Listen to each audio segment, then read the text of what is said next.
Guys, welcome to Math Genius Marlica Sport Game. Nandito po ngayon ang mga mag-aaral. Sila po ay naglalaro ng Math Genius Marlica. Tingnan po natin guys kung sinong mananalo sa kanila. Ito pong laro ay labanan ng calculation number. Gagamitin nila dito ang kanilang talino at diskarte sa larangan ng matematika. Yung huling kumuha ng Jolene, siya po tatanghaling panalo. Kailangan dito ng diskarte, strategy, technique, pattern para manalo sa laro. Yung huling kumuha ng Jolene, siya po tatanghaling panalo. Ito ay labanan ng talino at diskarte. Sino kaya ngayon guys ang mananalo sa kanila?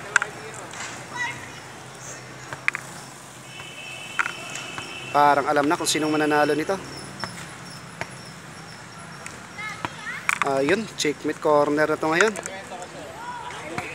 Galing na. Panalo na. Ayaw pa sumuko. Sumulagar! Nalaban pa. Bawal. Okay, panalo siya. Galing.